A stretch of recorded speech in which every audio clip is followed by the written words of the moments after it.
I will go ahead and get started with an introduction because I know you all want to get to our esteemed panel this evening. So I just want to say hello to everybody and greetings on behalf of the Durham. I want to welcome you to tonight's event. The name of our event is Creating Characters Behind the Scenes and on the Screen. My name is Abby Jung. I'm the Director of Education here at the Durham Museum. And I am going to make sure I keep letting people in as they join, so I'm multitasking while I do my intro here. I have the absolute pleasure of introducing tonight's moderator, who will introduce tonight's panel. But before I do, I wanted to just take a moment to, of course, thank our sponsors of the exhibit. So I am here in the exhibit. I asked if I could stay a little late tonight so I could hang out with the Kermit Muppet here next to me. And so I just want to again thank and share our list of sponsors. And then I'll do a little bit of an intro and kick it over to the people I know you're excited to hear from. So I'll be honest, it's a long list, which is amazing. So I'll start with Mutual of Omaha, also Cox, Valmont, Kiewit, HDR, Douglas County, the Hawks Foundation, the Parker Family Foundation, the Dillon Foundation, Kathy and Louis Rotella Jr., and of course the Jane Henson Foundation. Additional support for the exhibit was provided by CCS, who helped us with some of the technology, and we do have media support through KETV. Now, as part of my intro, I was just going to say I'm not sure I've ever had that long of a sponsor list for an exhibit program, and honestly, it's no wonder with this exhibit. The Jim Henson Exhibition, Imagination Unlimited, is the full title, and it explores Jim Henson's groundbreaking work in film and television and his transformative impact on popular culture. And I'm sure some, if not many of you, have seen the exhibition. Whether you're here in Omaha or we honestly have people all over the country tonight, and hopefully you've gotten a chance to see it other places. So the exhibition is here through January 10th here in Omaha at the Durham. And like I said, I sure hope you'll come visit if you haven't already and if you are local. And then just before I introduce our moderator, as a brief technical note, I'm sure lots of you have done many of these and you know how they work. But we do ask that you stay muted if you are not one of our panelists, of course, so that there's just not a lot of background noise or anything. Most people also choose to keep their video turned off, and I highly recommend that you keep your settings on what's called presenter mode or speaker mode. That way, whoever is talking or screen sharing, that will pop up so you can always see what we want you to be seeing. And also the chat is open. Those will come to me. After my intro, you won't hear from me too much, I promise, but I will be monitoring the chat, and our hope is to be able to take some questions at the end as well. So please do use that chat. That will be my mission, to monitor that once I'm done with my little intro here. So now it is my pleasure to introduce tonight's moderator to you. Karen Falk has been the Jim Henson Company's Director of Archives since 1992, and she is the author of Imagination Illustrated, the Jim Henson Journal. Sorry, I have more people in the waiting room. Karen, I hate to interrupt your intro. She's also Vice President and Secretary of the Jim Henson Legacy Board and has curated numerous legacy projects, including the Smithsonian's touring exhibit, Jim Henson's Fantastic World, which is now on my bucket list to see, Karen. Falk is a member of the Museum Advisory Board at the Center for Puppetry Arts in Atlanta, and consulted on the creation of their World of Puppetry Museum and their Labyrinth and Dark Crystal special exhibits. She collaborated on the creation of the Jim Henson exhibition at the Museum of the Moving Image, which I am standing in right now. Thank you for your work on that, Karen. And the related traveling exhibit, which I guess is technically the one that I'm in. She has contributed to numerous publications, documentaries, websites, and video releases related to the life and work of Jim Henson. Thank you all so much for joining us, and a special thank you to Karen. I will turn it over to you. Great. Thank you so much, Abby. We're thrilled that the exhibit is in Durham. I think that if the audience members do turn off their videos, that would be probably less distracting for everybody. And that way we can really focus on the guests. I haven't really done this where everybody's on the screen at the same time. So, so I think that would be great. So I just want to introduce our panel and then let them get to it and tell you about their work. We have Karen Prell with us. Karen has worked with the Henson Company for more than 40 years. She's a performer, perhaps best known for Red Fraggle, but also played several roles in Labyrinth. She worked on Sesame Street, numerous shows for the Henson Company, and we'll talk about some of them today. Karen's also an animator and works in video game design. So we're delighted to have you, Karen. We have Ed Christie, and Ed is a multi-Emmy award-winning puppet designer and builder. Also for more than 40 years, affiliated with the Henson Company. Ed headed the Sesame Street Puppet Workshop and designed some of the best-known characters of what I consider the second generation of Sesame Street characters. Ed is also a fine artist, and his art appears in galleries. So I'm so happy that you're here, Ed. And then finally we have Polly Smith, and Polly is a costume designer, and she has also been with the Henson gang for more than 40 years and continues to make costumes for Henson projects and Sesame Street. She also has won Emmy Awards for her work, and she is a wonderful designer has done theater before Henson, and so we'll learn more about her work as well. Just to get started, I thought maybe you could briefly tell us a little bit about how you came to Henson and sort of the first project you worked on. And why don't we start with you, Karen? Okay, well, I'd grown up as a Muppet fan, watching them on the Ed Sullivan Show and variety shows long before Sesame Street and the Muppet Show, although my fandom definitely exploded once they were doing Sesame Street and the Muppet Show. And I sent a audition videotape into the Henson Company in New York in 1979, and that was just when they were looking for more women puppeteers for Sesame Street. And so they contacted me and sent me out, and I actually met and auditioned with Jim Henson himself in their townhouse in Manhattan. And I was hired for Sesame Street to perform a character called Dina that Ed Christie built. Oh boy. And that's how I started. Oh, well, wonderful. Well, Ed, on that note, you must have been relatively new for Dina. Yeah. I mean, she's one of my first designs. Yeah. And so how did you get to Henson? Me. I was a student at University of Massachusetts, and a classmate of mine in a painting class had just come back from Henson and had done an internship with them. I think she did it in 1977. She worked on Emmett Otter. And she said, "Oh, I think you should try to get an internship with them." So I did. I called them up and I got an interview, and they gave me an internship in spring of '78. And I was going for my a BFA in education, so I had to go back to school, which I finished. And then when I finished and when I graduated, they hired me. So I was there since 1978. Right out of school, basically. My first and only job. And I lasted till 2004. Right.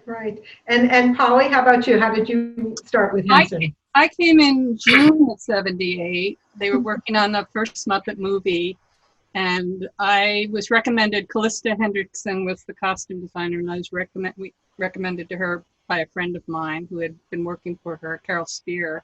And I made Gonzo's little plumber outfit for the first movie. And then I had already booked myself to go to Greece for 9 weeks. So then I took off. And then when I came back in the fall, I started working there. And Callista, initially, I think it was initially, she was going to go off to London to do the Muppet Show. And she said she just needed somebody to work, maybe 9 days a month or something. But I came in that and worked for 25 years straight. It just sort of took off then. Right. Oh, well, but you were doing theater costuming before? Yes, that's what I'd studied in school. And well, so, I'm going to share my screen because I have some pictures of you all as sort of a, oops, go ahead. I'm sorry. Let's get that up there. I want to make this, where's the, there we go, full screen. There we go. So that's you, Karen, and with your most famous character. And on the right there is Red and Wembley, and that's in the travel exhibit. So they're right there at the museum in Omaha. And want to tell me what that is, Karen?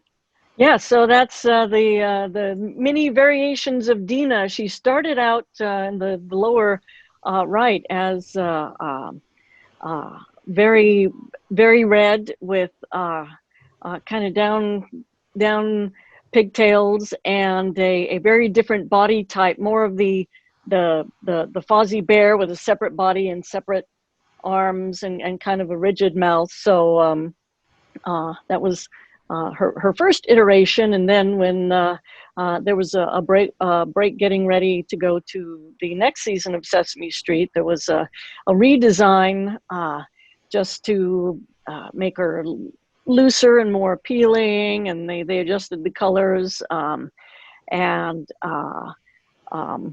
very floppy mouth, very floppy sack body, more like Cookie Monster, still live hands.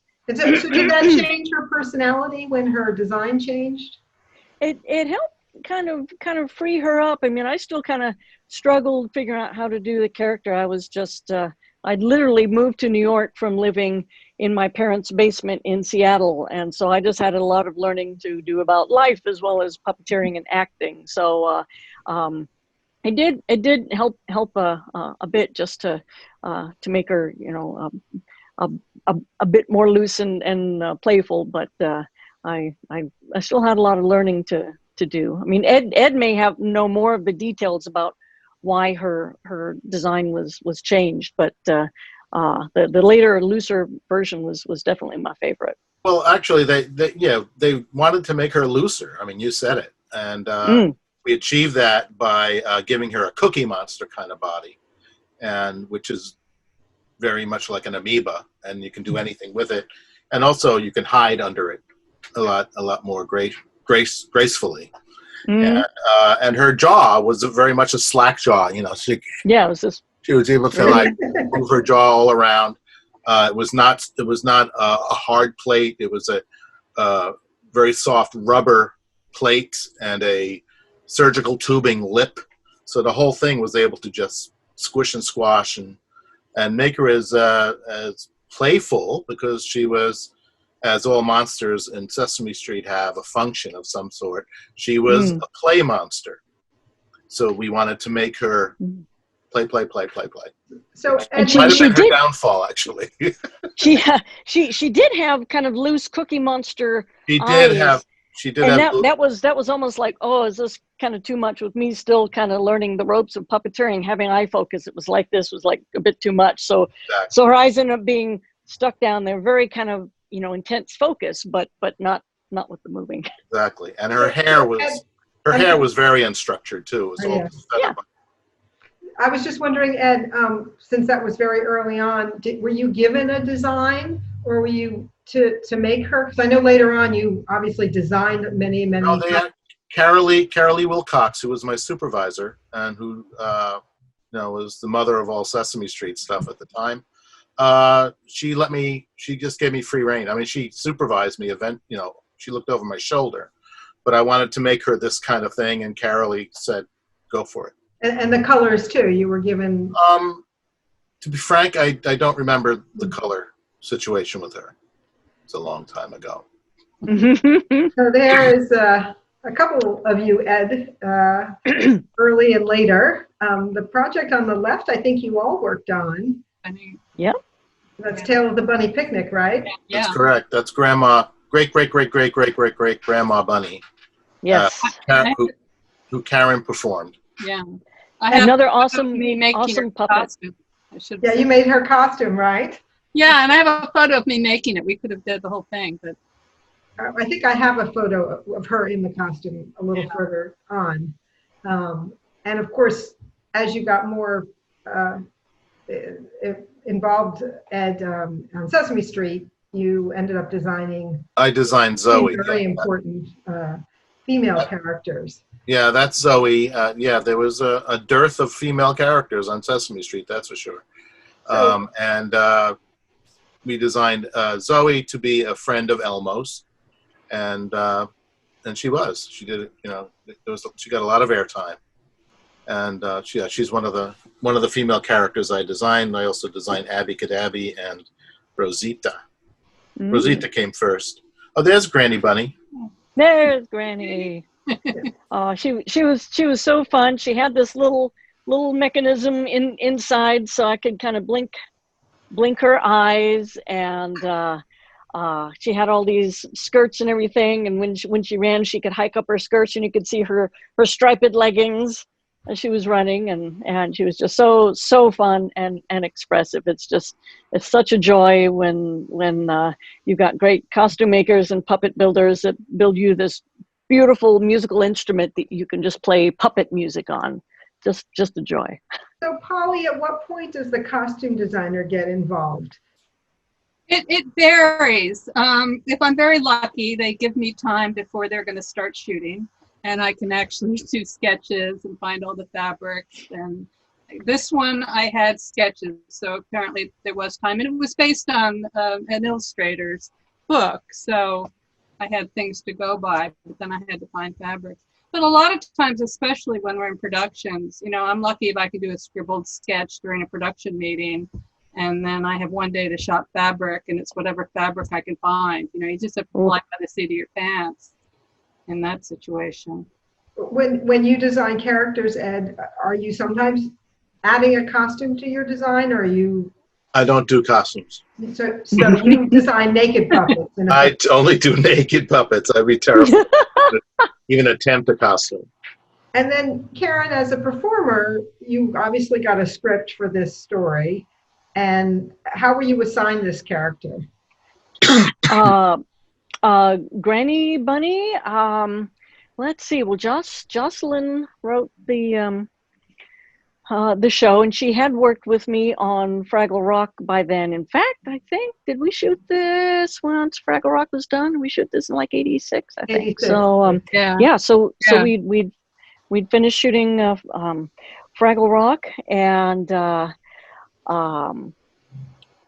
I think it was just I don't remember there being auditions or anything. I think it was just decided based on what I did on Fraggle Rock that they wanted me to be Granny Bunny. And there's so many rabbits. This show was like all rabbits and then the dog. And so, you know, and I have some pictures later on from Dog City, which is a similar situation where all the characters are dogs. How do you differentiate between, you know, how do you create a character that's different from another rabbit? Well, they were drawn out for us. I mean, we were assigned. There was the Bible, you know, a character Bible, and a lot of it was drawn, not literally, but no pun intended, illustrated, but drawn from the whatever this children's book started out as. Mm-hmm. So, but we did invent a lot of characters. I mean, I can't remember who supplemented the other designs, because there were much more characters in this show than there were in the book. But characters like Snort, you know, and bulbous or something like that. And they would have come from the script, maybe? Yeah. Yeah. Yeah. Yeah. Yeah. And then Karen. I think the costuming really did define most. Yeah. Well, they must have had some sort of personality in the script for me to jump off of, you know. Oh yeah. So Really, a grandmother would have been different from a but some of the extra characters, bunny or whatever. So. And I also think we knew who was performing. Got an idea of who was doing what character while we were doing the build. Right. So if I know that Richard Hunt is going to do this particular bunny, you know, it's going to be built for Richard Hunt. Right. And it's going to look like something Richard Hunt is going to want to perform. You know what I mean? And that's a certain kind of wackiness or something. Right. And Grandma Bunny, you know, when I heard that Karen was going to perform her, I knew how to build her. You know, because I knew Karen's capabilities and her, you know, eccentricities. No offense, but you know, whatever she can bring to that. You know, I know that this character can be this very much like Granny in the Beverly Hillbillies. You know, in some respects. Yeah.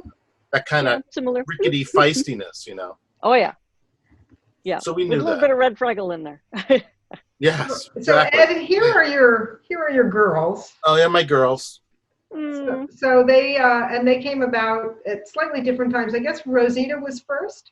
Rosita was first. They wanted a Latina monster in Mexico, and I don't know how Carmen came into the fold as a performer. But well, you have to listen to Matt Vogel's podcast Below the Frame, because he does a wonderful interview with Carmen Ospar. Oh, great. He wants to learn about the performer, Rosita, Carmen Ospar. That's a great place to. But I did meet Rosita. I did meet Carmen before building Rosita, so I kind of got a sense of, you know, we kind of worked her together, you know, as far as the design goes. Zoey was Fran Brill, and it was really. I don't know if I worked with Fran that closely with her, but once we were on on the train of building her, Fran was in there, and I don't think Abby Cadabby was cast until the puppet was done.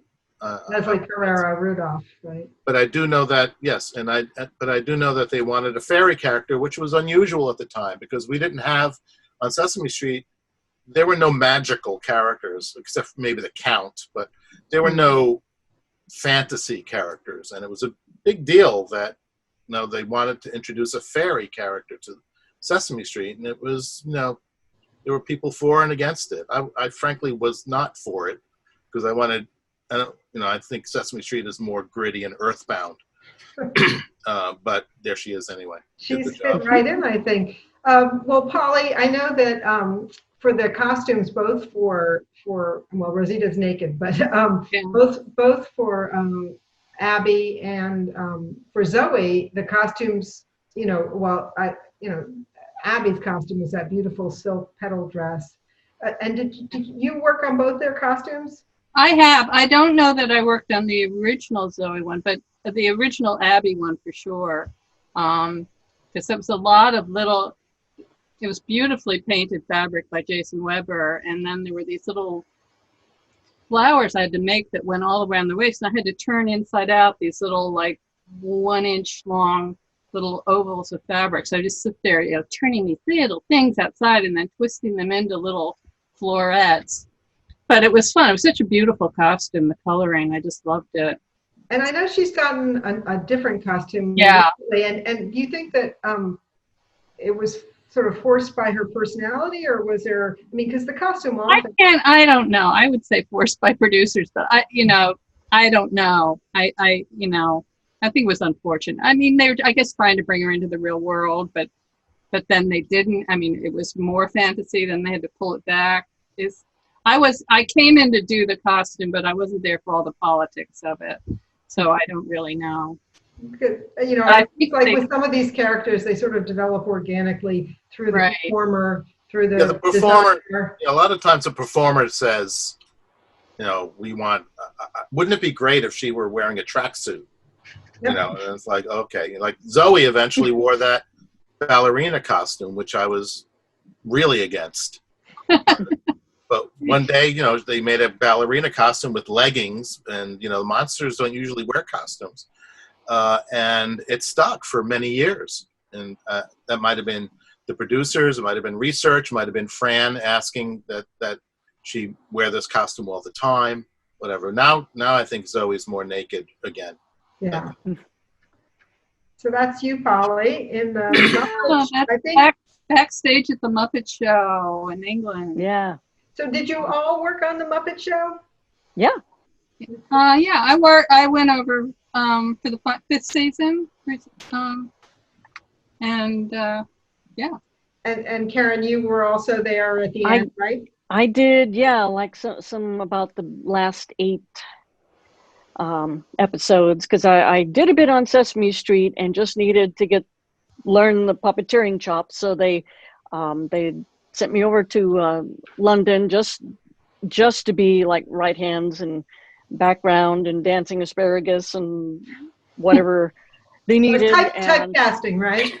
And that was when I got to meet and work with Jim Henson and Frank Oz and Jerry Nelson and Richard Hunt and Steve Whitmire and Louise Gold, all those guys. They had been in London while I was working in New York on Sesame Street. So I finally got to meet them going over there. And it was amazing. It's like going to Olympus to work with the gods. Oh boy. Yeah, that was the first time I got to work with everybody, with Jim and all the puppeteers, because I'd just been in New York with puppets without puppeteers and costuming them and sending them off to England. And I finally got to go. And Ed, you were on the home front, as it were. Whatever. Yeah, I went.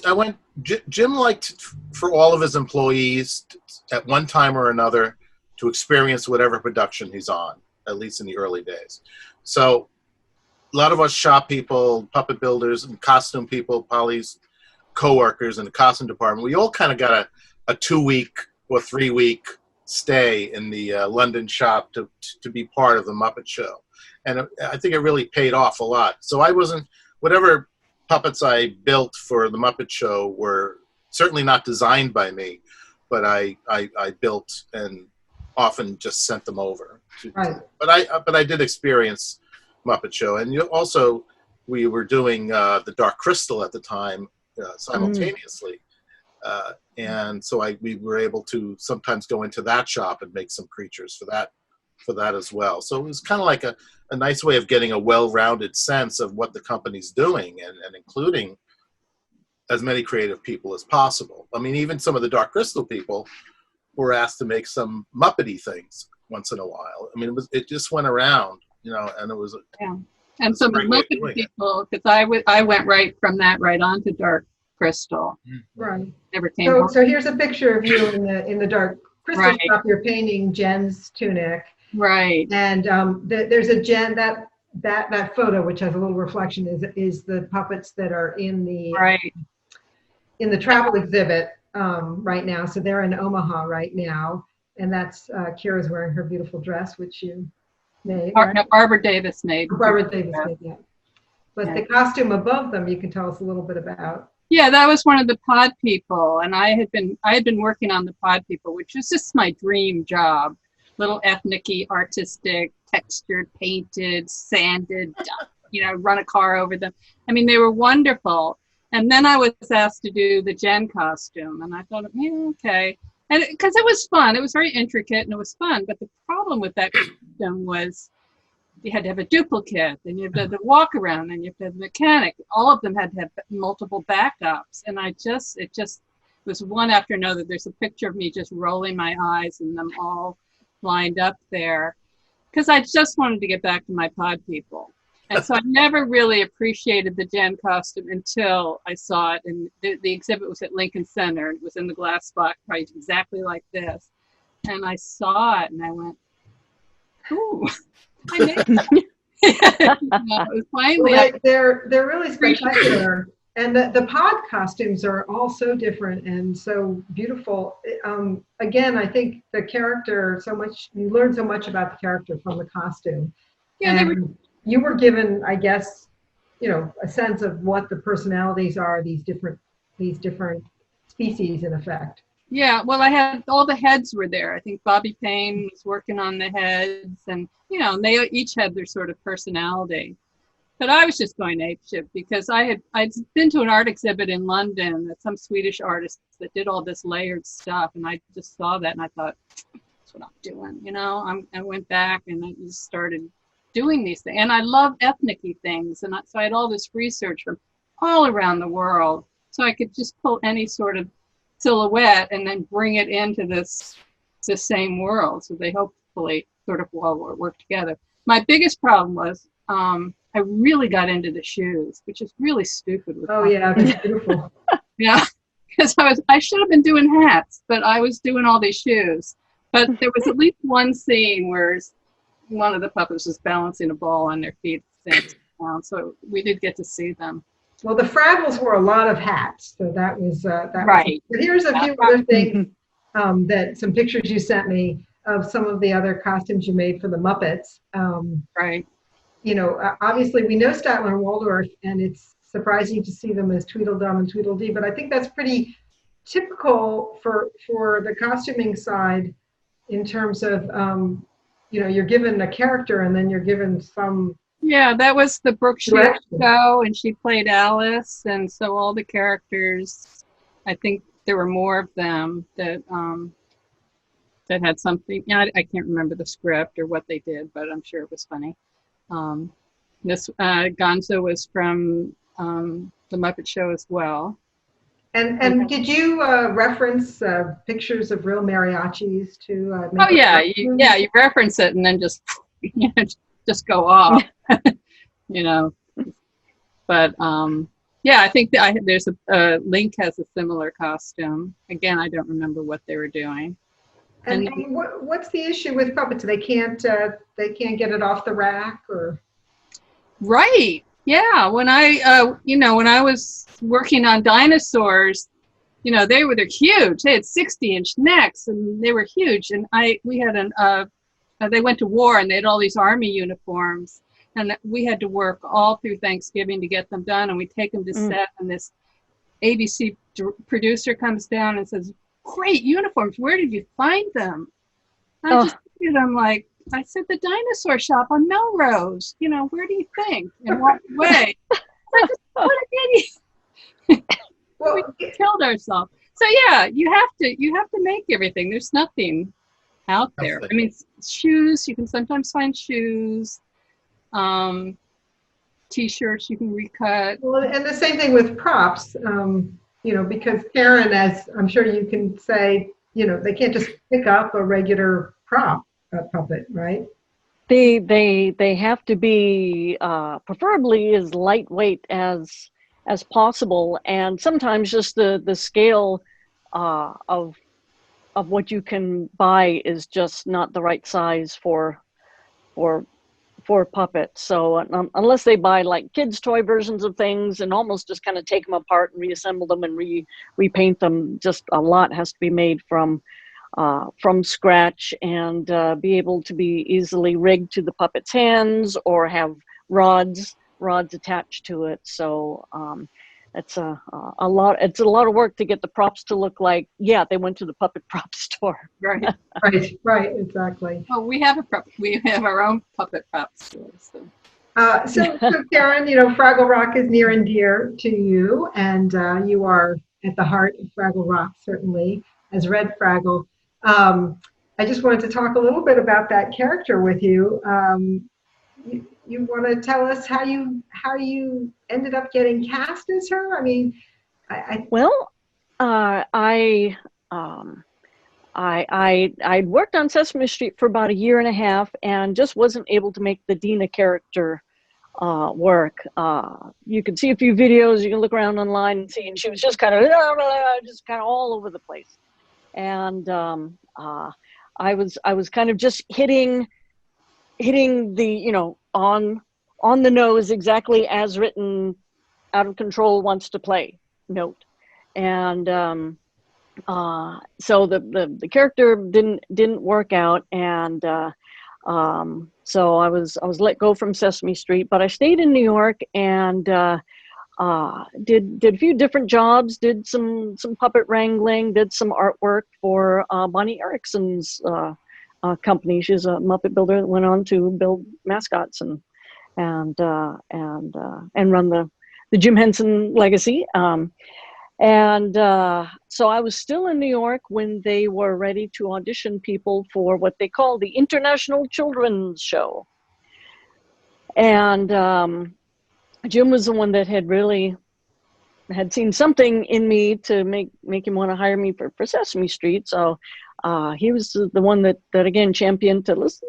Oh, let's bring Karen back in and give her another shot to work on this project. So so I went into the Fraggle audition, and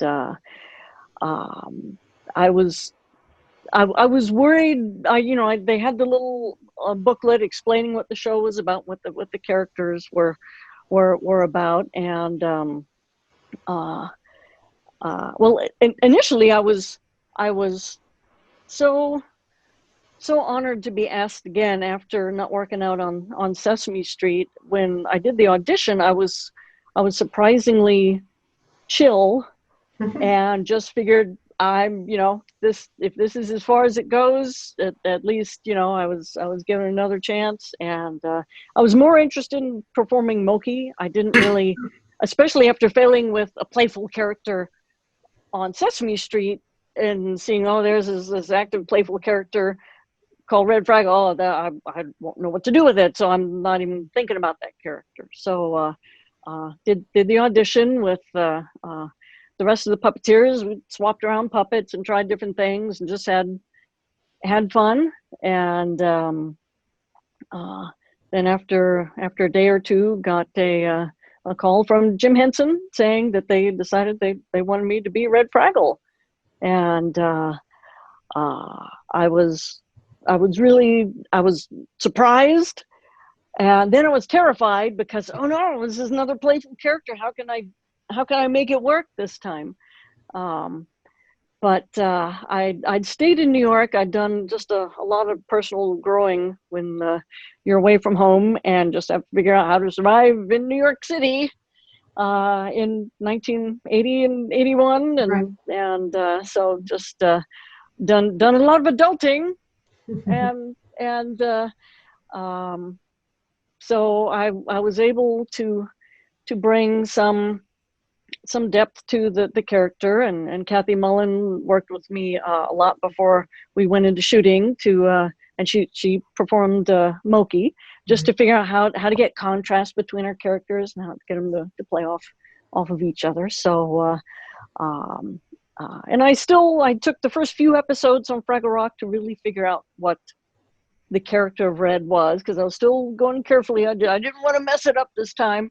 But the show I Want to Be You, where Red pretends to be Moki, the character I originally wanted to play on Fraggle Rock, that's where I figured out who Red really was. Just it helped me figure out who Red was not. Right. And then from then on, it just kind of it clicked and came together. Well, I know, Raleigh Prusen built Red, and beautifully, yes. And also, I guess she built Abby Cadabby, and I don't know if she built Rosita, but no, she did Zoey though. Zoey, that's what I'm thinking. And but the costumes in Fraggle Rock are really a little unique, and you were sort of charged, Polly, with making them distinctively Fraggle. And Red had a personality, and was there a way to have her costume help her personality come out, or? I don't know that because I got sketches. Michael had sketches for the main characters, Michael Fred. So it was mostly just trying to get that illustration style by putting the rubber tubing in all the edges, so they would sort of bounce and move and look a little different than regular clothes. Well, I hope anybody that goes to the museum and sees the puppet will notice that detail about the Fraggle costumes, that rubber tubing, Right. Yeah. It really gives a unique shape to the Fraggle characters, and Kind it of gave them moves all a bounce too. yeah, Yeah. it moves That had a differently. bounce. Yeah, it gave Yeah. the whole world a sort of different look. And the other thing with the main characters is they each had a little, what we call a rod puppet, a little smaller version of them, probably 1/3 the size or something. So all their costumes had also be made in a smaller size. So especially with Wembley, with his Hawaiian shirt, we had to print that, or we sort of spray painted stenciled it, because we had to reduplicate it smaller. This was before HD. Yeah, and it was before. I don't know why we didn't have it stenciled or something. I cut stencils, and had a different one for each color and spray painted them. I don't know what I was thinking. Probably didn't have time to send it out. It was just, you got to do it now in house. It's not time to find somebody and do the different scales. It would have been so easy. And it looks like, Karen, you also did some, I know you drew for your character, you did some costume design. We have those 2 drawings there as Michael Frith did a lot, and Amy Van Gilder did some designing and building, and sometimes when I'd read a script and see a show that was coming up, I'd sketch out ideas and show them to people. So yes, I was really excited about Inspector Red, and I first sketched a more like a Sherlock Holmes look, and then heard they wanted to be have it be more Humphrey Bogart, which is what they ended up doing for the show. So it's really fun design, and of course every time she has a hat, it has to have holes for her pigtails to stick out. And a place for her tail. Yep. And so she was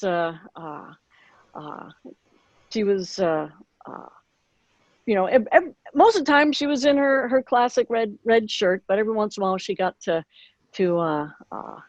kind of act out some superhero fantasies and have fun with the costumes. She had this awesome winter outfit with the hat had like 2 knitted tubes on top, again for her pigtails to come out. So yeah, that was fun. Yeah, and we have a lot of pictures, so I guess we'll sort of flip through these a little bit. But you definitely got involved with showing how your character would move and work. Well, we were really pushing the envelope on Fraggle Rock, just to do a lot of different things with seeing the full body of the characters.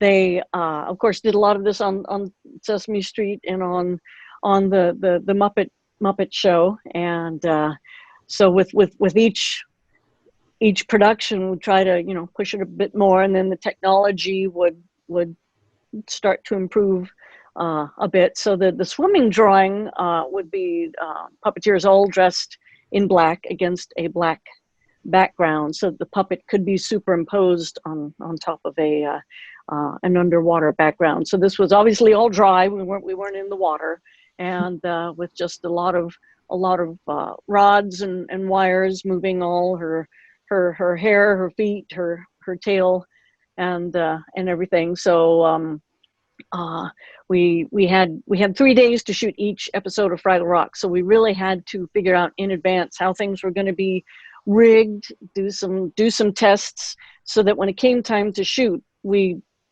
pretty much knew what we wanted to do and how to do it, because we wouldn't want to take up shooting time figuring out stuff on the floor. So the tree rig, I don't think we ended up actually using that. That might have been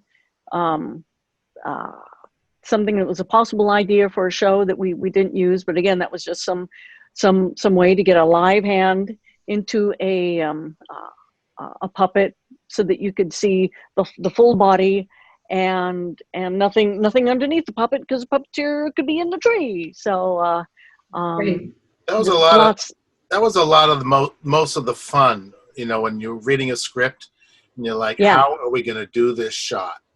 Yep. And And at the time, the swimming red here shot against black, that was pretty high tech at the time. In ultimate and blue screen and all of that. And it's amazing how we try to do things low tech because that's the way our minds worked, or the performers' minds work. And the simpler the better. We try to let's not get overcomplicated. Let's try to just do this as quickly and simply as possible. And it'll work good enough so that the audience will buy into it. You know what I mean? We weren't really trying to get, every single pixel and things like that, all done. But it was old school. Right. Yeah. Right. Yeah. Well, Ed, I just wanted to move on to your, you obviously became the head of design for all of these international characters for Sesame Street. The Muppets clearly work, translate so well in, all over the world.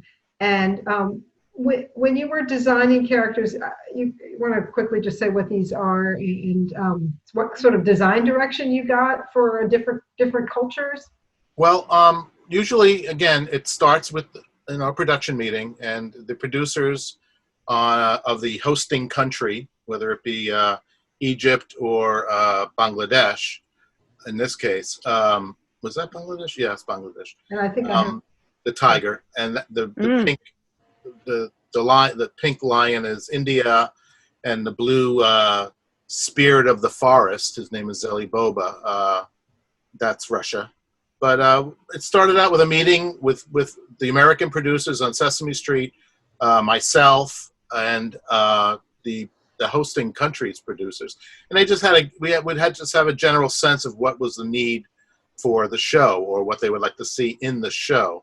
And it was often it was very cut and dry. We want a tiger, we want a lion, we want this. But often, like in the case of the Russian character here, the blue one, it was like the spirit of the forest. And it's like, well, I did as much research as I could, and I would pull out Russian children's books, and not on.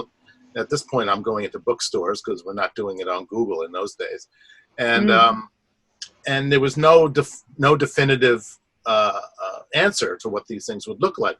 So I was able to just pull it out of my head and figure out what things would look funny. Now, also, you want to add a little bit of humor in it because Sesame Street's got these fun designs.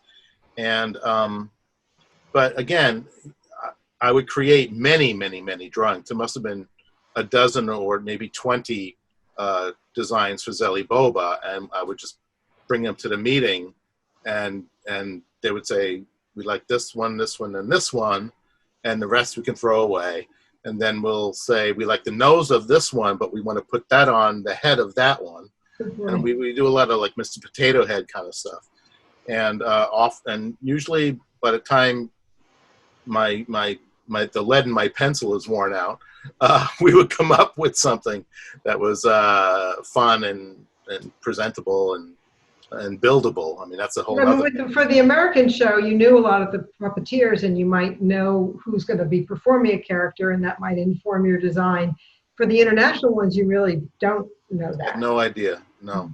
So it was tricky. I mean, I would say halfway through a build, they would have auditioned the performers, and we would get a sense of who they are, and we can get their height specs, especially for these two walk-arounds that are on the screen now.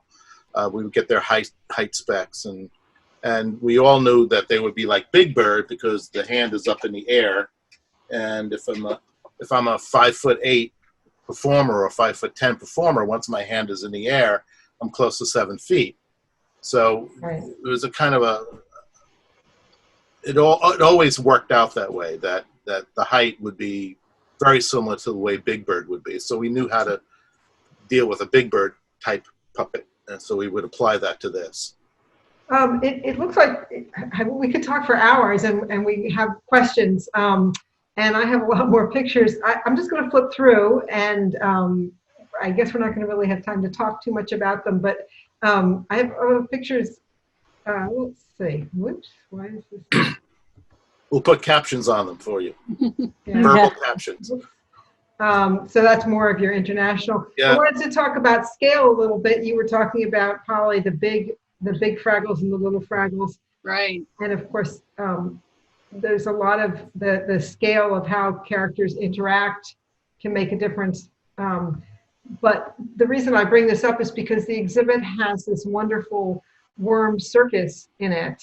And that's Slimy, and it's the Wriggling Brothers Circus, I think. And I know that they make costumes for Slimy and props for Slimy.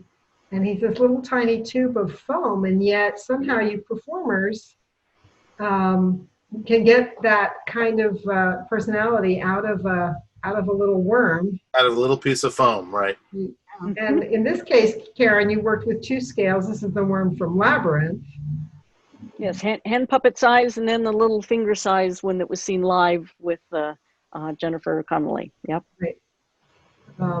And you have to perform in a big puppet.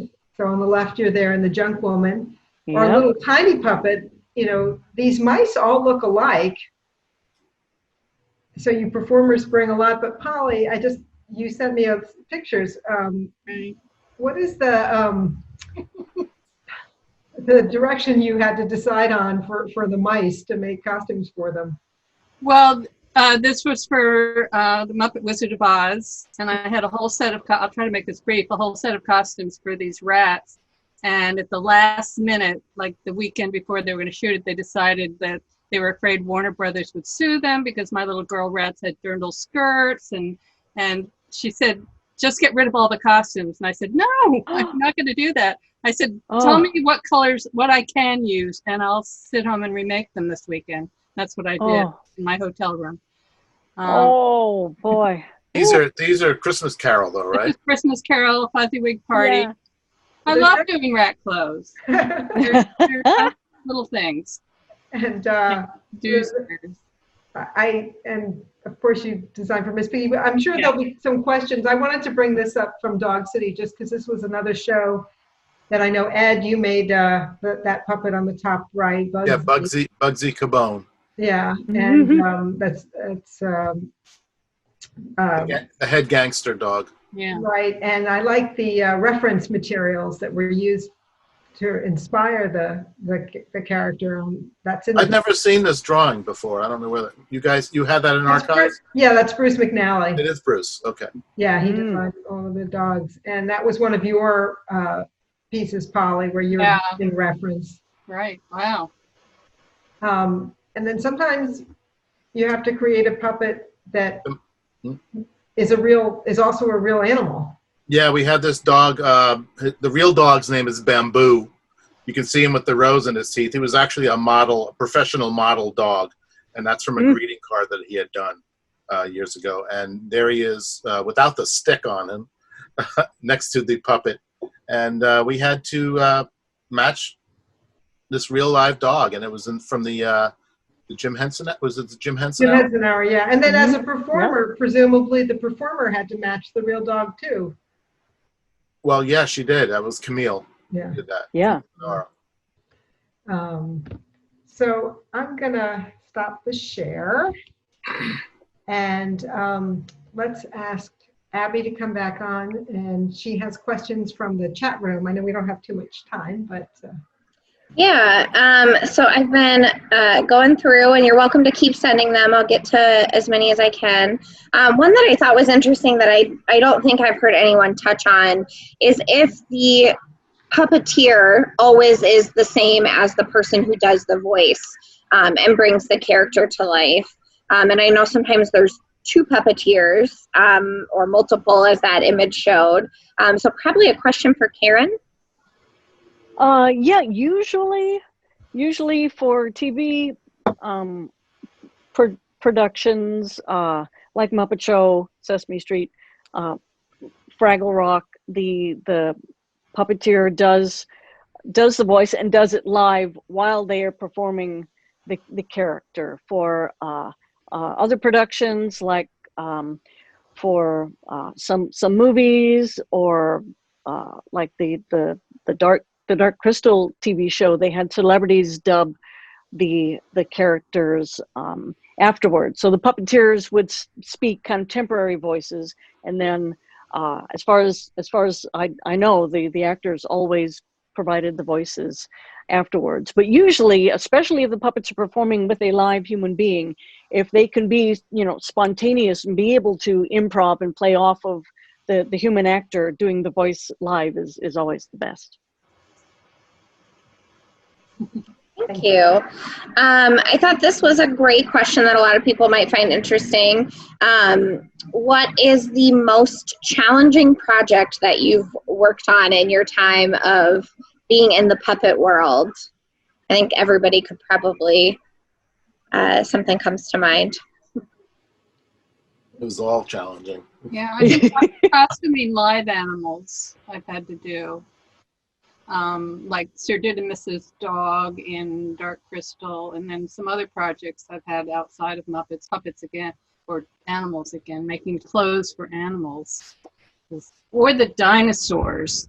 They were the most challenging, because if you didn't have a performer in it, you just had a pile of rubber on the ground. And if a performer was in it, you didn't want to put the head out and stand there for you. So I was just chasing them around with a tape measure. And then I made costume slopers. We drafted all their clothes because you couldn't do fittings on them. So yeah, that was challenging.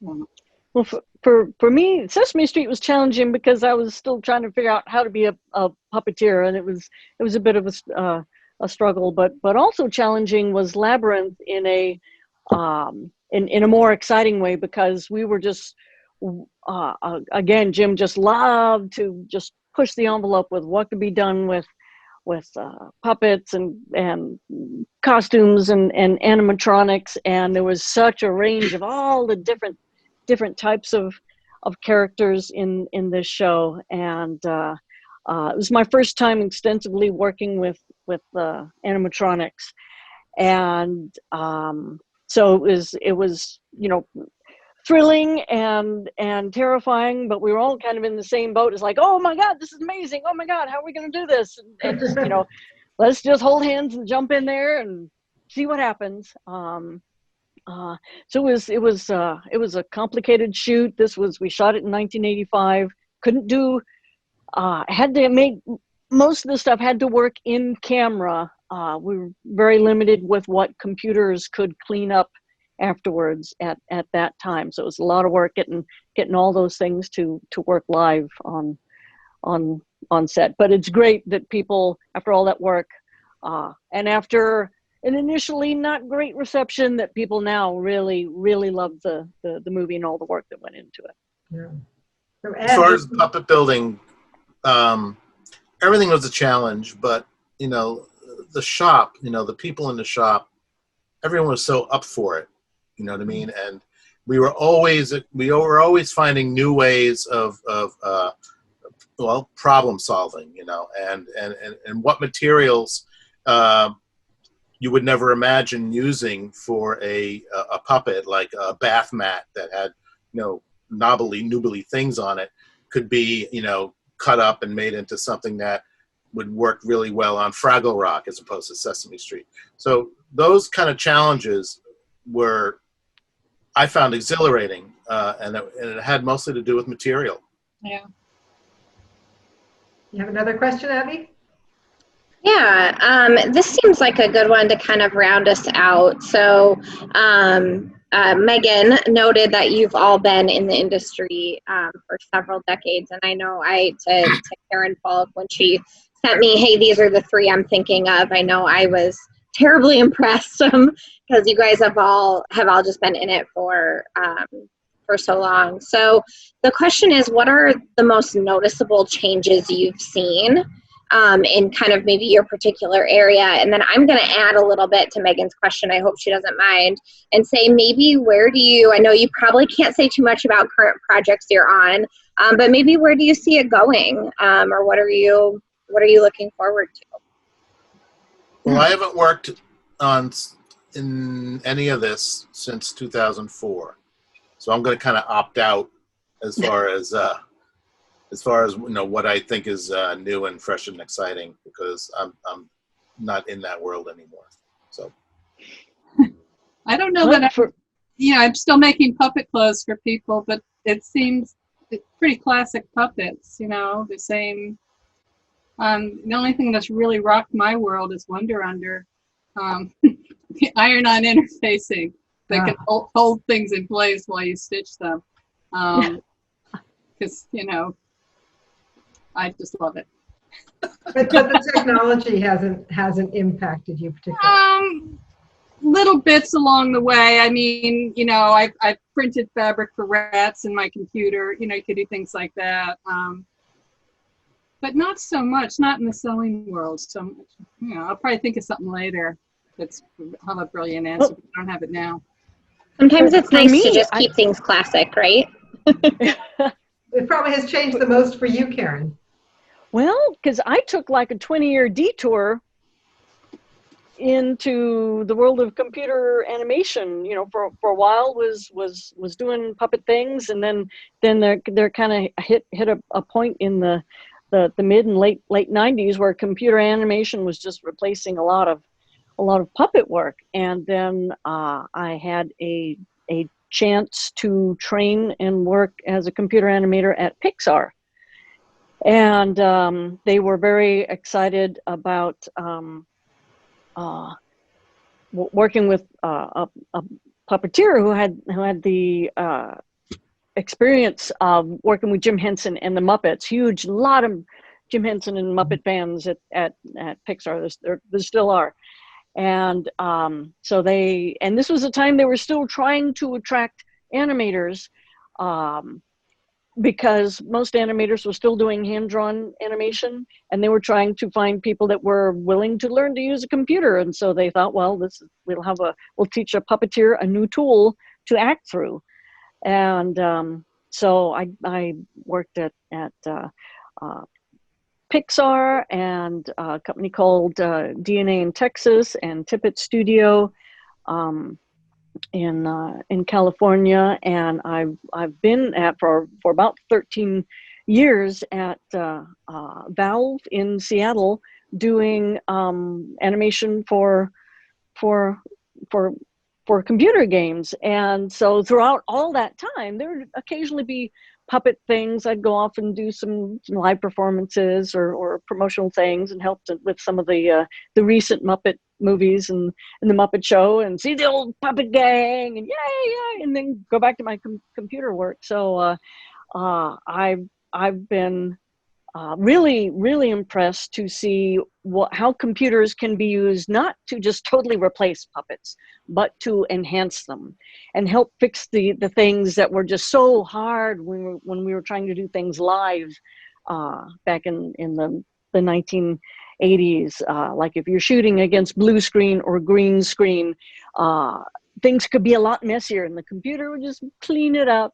And the computers can go and tweak some things on the puppet if you really need them to, or things. I haven't done a lot of this work, but you know, the things like all the motion capture performance and the Henson performance system puppeteering. I've gone to visit and watch working on some of those things, and it's like, wow. So that's all been very exciting to see. And of course they if anybody has a chance to look at the making of the recent Dark Crystal TV series, please check it out. It's amazing. It shows them doing all the things we wished we could have done on Labyrinth, and having the computers just bring it all together. So all of that is really exciting, and just shows that the spirit of Jim is there, continuing to push the envelopes in many directions. Well, thank you. So Abby, Yes, so well said. Thank you all so much. I think Karen, that was a great note to wrap up on. Just the idea that, I mean, I thought I was a Henson fan until I saw this exhibit, and I realized how much I didn't know. And so getting to hear you all talk just reinforces how his legacy has really been kept alive through these projects. So thank you all so much. Again, I know we have people from everywhere. For some of you, it's very late, go to bed after this. Abby, I just wanted to thank our colleagues at the Museum of the Moving Image, Barbara Miller and Wendell Walker, and Carl Goodman, who created the exhibit, and who I appreciate so much that they are helping us share the work of Jim Henson and all his collaborators, like the 3 people we have here. And so that's been a wonderful partnership, and we're delighted that they've been able to do this with you. Absolutely, and we're so grateful to them as well. If you don't follow us on social media, we posted when the exhibit opened, but pretty much everything you see, and it's massive, was basically installed virtually. So huge kudos to Barbara Miller and Bonnie Erickson that we mentioned earlier. All those people were on Zoom with us, helping us install this. And so if you are local, I do hope you can come see it. If you're not, keep an eye on where it goes from here, or maybe you can visit the original in New York when it's safe to do so. But thank you all so much. A huge thank you to our panelists. That was amazing. I will never forget this program. And thank you to Karen Falk for organizing it. Everyone have a wonderful night. Thank you. Thank you, guys. Thank you. Thank you so in. much. Nice to see you.